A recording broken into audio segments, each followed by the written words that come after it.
Hello, my name's Jason. I'm glad you're here.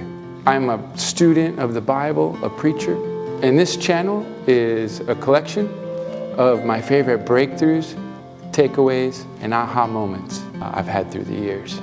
Today's video serves as an introduction to 1 John. However, it can be useful for studying any of John's writings.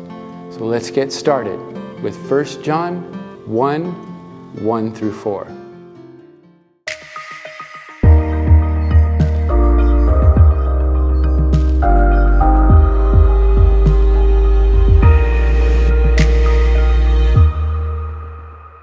This letter was written about 60 years after the Ascension, which makes John an old man. The son of thunder has evolved into the disciple of love. And he's writing to a group of believers that are experiencing loss. People are leaving the fellowship. Let's have a look at these verses.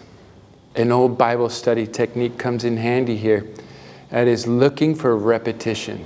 13 times in the first 3 verses, John refers to his years with Jesus as a communal experience. We, us, are, these are all references to the 12 disciples, the ones who heard, saw, and touched him. It's clear that in John's eyes, following Jesus is not something meant to be done alone. So we can sense right from the start that John is emphasizing togetherness. And it's actually a motif through all of John's writings. We can tell by what John omits in his gospel account. There's no mention of the bread being broken in the feeding the 5,000. Jesus' clothes are not torn in the crucifixion scene. Only in John are we told that they did not break his legs. The veil is not torn and the rocks are not split. When Jesus tells them to try fishing on the other side of the boat, and they caught so much fish that the nets were bulging,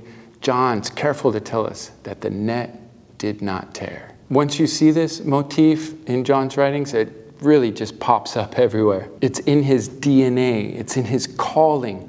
When Jesus called Peter, Peter was casting nets.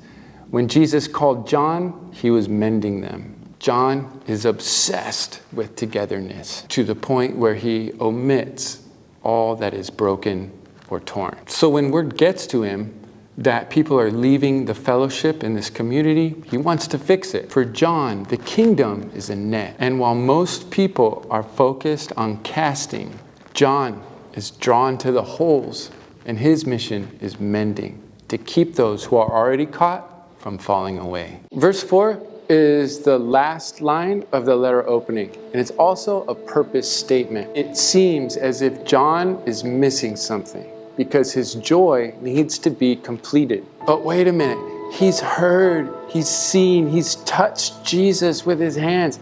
How can his joy be incomplete? That's because for John, the fullness of eternal life, the fullness of the gospel, the fullness of joy is only found in fellowship. Fellowship with God and fellowship with each other. Be careful when you start thinking that it's only about you and Jesus. Be suspicious of any voice that's trying to persuade you that you can live out your Christianity alone. Be skeptical of anyone that's claiming to love Jesus but hate the fellowship. Be wary of the one who claims closeness to Jesus apart from his body. At the point of John writing this letter, no one had been closer to Jesus than him. He is the last surviving apostle, the last one that actually heard Jesus speak, the sole survivor that saw Jesus move and minister, the only one left on earth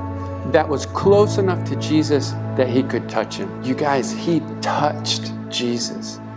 He touched him with his hands. He saw him with his eyes. John was that close to Jesus, but now his joy is incomplete. Why? Because the fellowship is broken.